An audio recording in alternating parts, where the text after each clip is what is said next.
Donald John Trump का जन्म New York के क्वींस में हुआ था, जून 14, 1946 को। यह वह समय था जब न्यूयॉर्क शहर तेजी से बदल रहा था और क्वींस एक महत्वपूर्ण रेजिडेंशियल एरिया के रूप में उभर रहा था। वो फ्रेड और मैरी ट्रंप के 5 बच्चों में से चौथे नंबर पर थे। उनका परिवार एक ट्रेडिशनल अमेरिकन फैमिली का प्रतीक था, जो अपने मूल्यों और महत्वाकांक्षाओं के लिए जाना जाता था। फ्रेड ट्रंप एक सक्सेसफुल रियल एस्टेट डेवलपर थे, जो ब्रुकलिन और क्वींस में मिडिल क्लास हाउसिंग बनाने में माहिर थे। उन्होंने अपने काम के माध्यम से कई लोगों के लिए अफोर्डेबल हाउसिंग उपलब्ध कराई। डोनाल्ड एक अमीर घर में पले बढ़े और प्राइवेट स्कूल्स में पढ़े। उनके घर का माहौल डिसिप्लिन और हाई एक्सपेक्टेशन से भरा हुआ था, हालांकि उनका बचपन भी चुनौतियों से भरा था। एक अमीर परिवार में जन्म लेने के बावजूद उन्हें अपने पिता की कठोरता और डिमांडिंग नेचर का सामना करना पड़ा। ट्रंप के पिता फ्रेड एक डिमांडिंग और सख्त आदमी थे। उन्होंने अपने बच्चों से हमेशा एक्सीलेंस की उम्मीद की और उन्हें कड़ी मेहनत करने के लिए प्रेरित किया। उन्होंने अपने बेटे में काम के प्रति एक मजबूत फीलिंग और सफल होने की चाह पैदा की। फ्रेड का मानना था कि कड़ी मेहनत और डेडिकेशन से ही सफलता प्राप्त की जा सकती है। हालांकि कुछ लोगों का तर्क है कि फ्रेड ट्रंप के पालन पोषण के तरीके ने डोनाल्ड के अक्सर अग्रेसिव और झगड़ालू व्यक्तित्व में भी योगदान दिया। यह उनके परिवार के डायनामिक्स का एक जटिल हिस्सा था। अपनी प्रिविलेज परवरिश के बावजूद ट्रंप ने छोटी उम्र से ही कड़ी मेहनत का महत्व सीखा। उन्होंने अपने पिता के साथ काम करते हुए रियल एस्टेट बिजनेस की बारीकियों को समझा। वह अक्सर अपने पिता के साथ कंस्ट्रक्शन साइट्स पर जाते थे और फैमिली बिजनेस के लिए ऑड जॉब्स करने के लिए जाने जाते थे। यह अनुभव उनके भविष्य के करियर के लिए बहुत महत्वपूर्ण साबित हुआ। रियल एस्टेट की दुनिया में इस शुरुआती अनुभव का ट्रंप के जीवन और करियर पर गहरा प्रभाव पड़ेगा। उन्होंने अपने पिता से सीखे गए लेसन्स को अपने बिजनेस वेंचर्स में लागू किया। इंटरव्यूज में ट्रंप ने अक्सर खुद को एक रिबेलियस युवा के रूप में वर्णित किया है।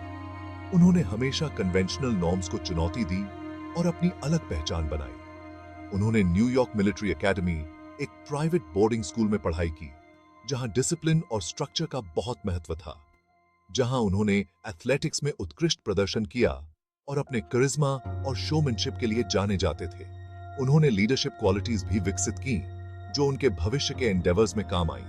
हालांकि उनका अथॉरिटी फिगर्स से भी टकराव हुआ और उन्होंने बाउंड्रीज को पुश करने के लिए एक प्रतिष्ठा विकसित की। यह उनके व्यक्तित्व का एक महत्वपूर्ण हिस्सा बन गया, जिसने उन्हें एक अनकन्वेंशनल लीडर के रूप में स्थापित किया।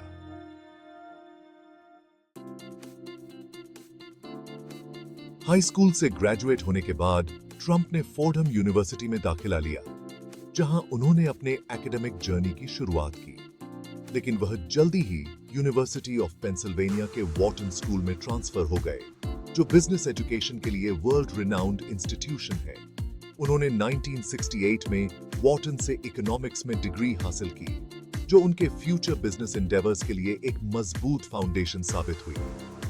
कॉलेज के बाद ट्रंप अपने पिता के रियल एस्टेट बिजनेस में शामिल हो गए, जहां उन्होंने प्रैक्टिकल एक्सपीरियंस और वैल्यूएबल इनसाइट्स प्राप्त किए। फ्रेड ट्रंप ने अपने बेटे को अपना खुद का रियल एस्टेट वेंचर्स शुरू करने के लिए $10 लाख का लोन दिया, जो उस समय एक सिग्निफिकेंट अमाउंट था। डोनाल्ड ने शुरुआत में मैनहट्टन में प्रॉपर्टीज डेवलप करने पर ध्यान केंद्रित किया, जो उस समय एक चैलेंजिंग और अपॉर्चुनिस्टिक मार्केट था, जो उस समय ग्लीमिंग मेट्रोपोलिस की तुलना में बहुत अलग जगह थी, जहां कई एरियाज नेग्लेक्ट और डिटीरियोरेशन का सामना कर रहे थे। कई नेबरहुड क्राइम और अर्बन डिके से जूझ रहे थे, जिससे रियल एस्टेट डेवलपमेंट के लिए एक रिस्की लेकिन पोटेंशियली रिवॉर्डिंग एनवायरनमेंट बना। ट्रंप ने जल्दी ही एक श्रूड और एम्बिशियस बिजनेसमैन के रूप में ख्याति प्राप्त कर ली, जो अपने बोल्ड विजन और डिसाइसिव एक्शंस के लिए जाने जाते थे। वह रिस्क्स लेने की इच्छा और सौदे करने की क्षमता के लिए जाने जाते थे, जो उनके बिजनेस स्ट्रेटजी का एक महत्वपूर्ण हिस्सा था। हालांकि उनकी अग्रेसिव टैक्टिक्स और सेल्फ प्रमोशन के लिए उनकी आलोचना भी की गई थी, जो अक्सर मीडिया और पब्लिक स्क्रूटनी का विषय बनती थी। ट्रंप की शुरुआती सफलताओं में से एक कॉमोडोर होटल का रेनोवेशन था, जो उनके करियर का एक टर्निंग पॉइंट साबित हुआ। जो ग्रैंड सेंट्रल टर्मिनल के पास एक रन डाउन प्रॉपर्टी थी, जिसे ट्रंप ने अपनी विजन और डिटर्मिनेशन से ट्रांसफॉर्म किया। ट्रंप ने हायट होटल कॉरपोरेशन के साथ साझेदारी करके कॉमोडोर को ग्रैंड हायट न्यूयॉर्क में बदल दिया, जो एक मेजर माइलस्टोन था। जो एक शानदार होटल थी जिसने आसपास के नेबरहुड को पुनर्जीवित करने में मदद की और ट्रंप की रेपुटेशन को एक विजनरी डेवलपर के रूप में स्थापित किया।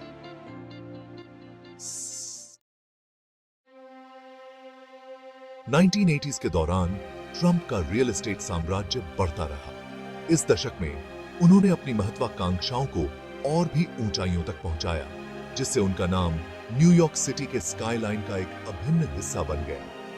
उन्होंने फिफ्थ एवेन्यू पर ट्रंप टावर का निर्माण किया, जो न केवल एक आर्किटेक्चरल मार्वल था, बल्कि लग्जरी और सोफिस्टिकेशन का प्रतीक भी बन गया। ईस्ट 61st स्ट्रीट पर ट्रंप प्लाजा का निर्माण किया, जो अपस्केल रेजिडेंशियल लिविंग का एक नया मानक स्थापित करता था, और कोलंबस सर्कल पर Trump international hotel and tower सहित कई हाई प्रोफाइल प्रॉपर्टीज विकसित की। ये सभी प्रोजेक्ट्स उनके विजन और बोल्डनेस का प्रमाण थे। ट्रंप का नाम लक्जरी और एक्सट्रावेगेंस का पर्याय बन गया। उनके प्रॉपर्टीज में रहने या काम करने का मतलब था एक सर्टेन स्टेटस और प्रेस्टीज का हिस्सा बनना। ट्रंप ने रियल एस्टेट से परे अपने बिजनेस इंटरेस्ट्स का भी विस्तार किया। उन्होंने कई अलग अलग इंडस्ट्रीज में कदम रखा, जिससे उनका बिजनेस एम्पायर और भी डाइवर्सिफाइड हो गया।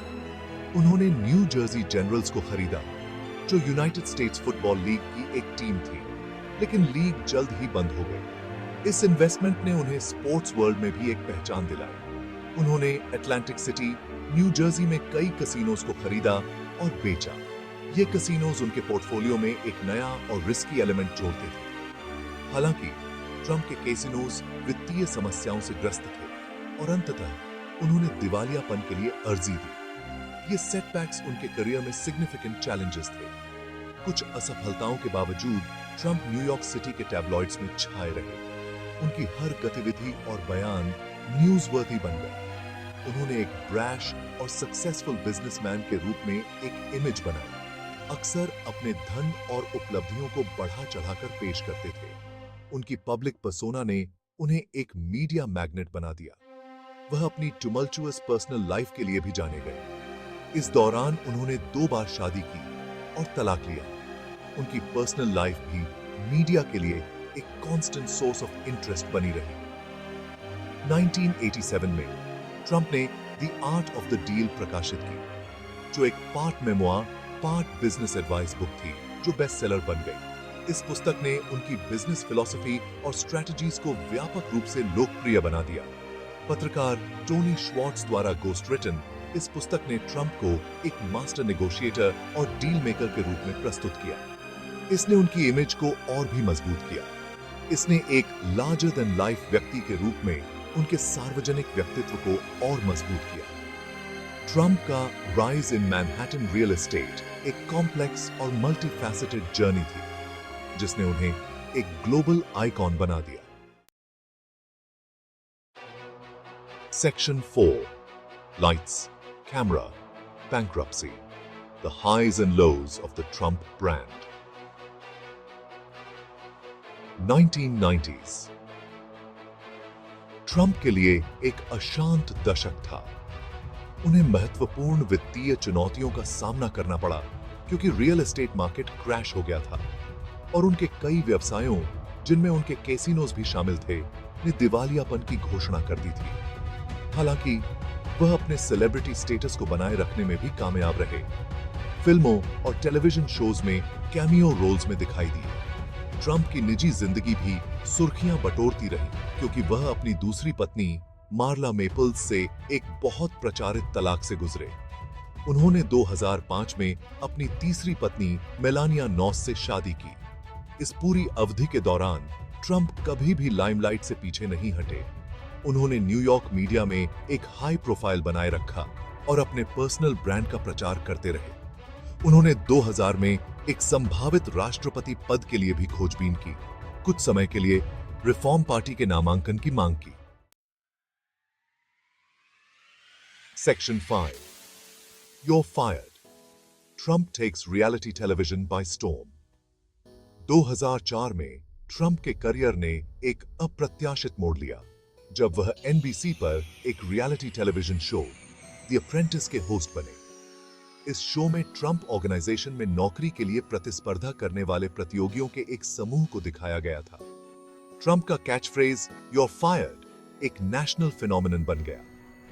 द अप्रेंटिस एक रेटिंग सक्सेस थी और इसने ट्रंप की पब्लिक इमेज को पुनर्जीवित करने में मदद की। इस शो ने बिजनेसमैन का एक अलग पहलू पेश किया जिसमें उन्हें एक टफ बट फेयर लीडर के रूप में चित्रित किया गया था। इसने उन्हें एक व्यापक दर्शकों से भी परिचित कराया जिनमें से कई उन्हें मुख्य रूप से एक रियल एस्टेट मोगल के बजाय एक रियलिटी टीवी स्टार के रूप में जानते थे। ट्रंप ने 14 सीजन्स तक द अप्रेंटिस की मेजबानी की, जो टेलीविजन पर सबसे अधिक पहचाने जाने वाले चेहरों में से एक बन गया।